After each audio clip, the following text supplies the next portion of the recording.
Hey y'all, it's me Andrea with Sucs For You in Houston, Texas, and I just found scale on one of my favorite cactus, that's Cactus ubomanianus, and I treated it right away. I took some macro shots of the process, and I want you guys to get a good idea of what these little fools look like, and then run out and check on your plants as soon as you're done watching this, or as soon as you can. After you or while you're treating a cactus, you can go ahead and check on the roots too, and I do that in this video. And then I just wanted to say at least once, and probably tell you a couple more times, after you pot a cactus, don't water it for like 2 weeks because it can send it into shock. So brand new cactus dirt, it's actually expanded shale, there's really no brown organic stuff in here, and I'm gonna let him wait for 2 weeks before watering him again, and I think it's gonna be happier now. I'm really glad I caught it in time. I just had a feeling someone had brought up this cactus and I went and checked on it. So if anyone brings up a plant that you have that they're having problems with, go and look at your plant and see if it's okay. And if you have any questions, go ahead and leave it down in the comments below, and then be sure to click on the video description, show more, for more information. So I did notice that last spring when this guy bloomed, all the flowers weren't as happy and eager to open as my other notocactus, and that right there was a good sign that there was something else going on, maybe beneath the surface. At that time I didn't notice scale on it, and it seemed okay. I was just going to let it finish out its blooming cycle and then dig it up and give it a closer look. And you'll notice that the scale doesn't look like the typical scale when you see it on an Opuntia pad. This one's a little more hidden beneath the wool and the areoles, and it just doesn't have the same defined nucleus that the other scale you see, like this one on an Opuntia pad, but I'm pretty sure they're the same, they just look different.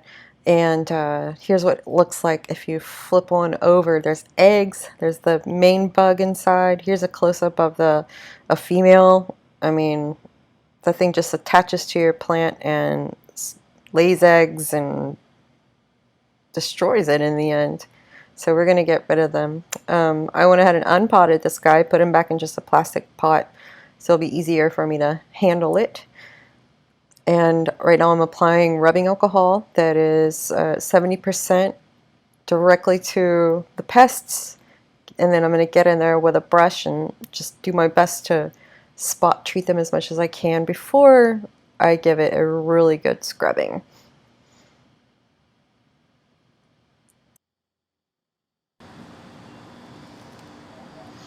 And just because this is pure rubbing alcohol put directly onto the scale, it doesn't mean that it's killed them.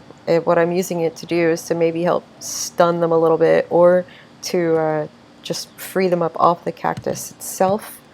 After I go over it one more time and just try and spot treat as many as I can, get them off, I'm going to take a hose and then just give it a really good, thorough rinsing. Since this is a pretty tough cactus, I can use the stream setting on my garden hose, so give it a good power washing. And next I'm going to be tending to the roots. They're really compacted with perlite, so I'm definitely going to need to let them soak just in water for a few minutes. And it's going to help them break up more easily and get rid of the dead stuff. I didn't really clear up the roots when I did repot it myself, and I have a feeling that that's probably where a lot of my problem comes from. And sure enough, after I start clearing away the dead roots and all the excess perlite and soil, it's just we're losing roots left and right because they're dead. So we're just going to free up the rest of the roots, get rid of all the dead stuff and all the old perlite, and just see what we're working with. You know, it doesn't look good, but we're off to a much better start, and I think he's going to be a lot happier. So I let it dry, and then I put it back in a pot of expanded shale. I'm not going to water it for 2 weeks, as I mentioned, and I'm using my macro lens on my camera to just really get in there and get a close look at all the areoles and make sure I got all the scale and other pests, whatever was going on with it, off, and it looks so much cleaner. And I really hope this guy knows I appreciate it. I want to keep it happy. I want to see it bloom. I want to see it grow bunch of healthy roots, and I want to have this cactus for years and years to come. It's amazing. It's definitely one of my favorites, and I don't think I need to explain why. Just look at it.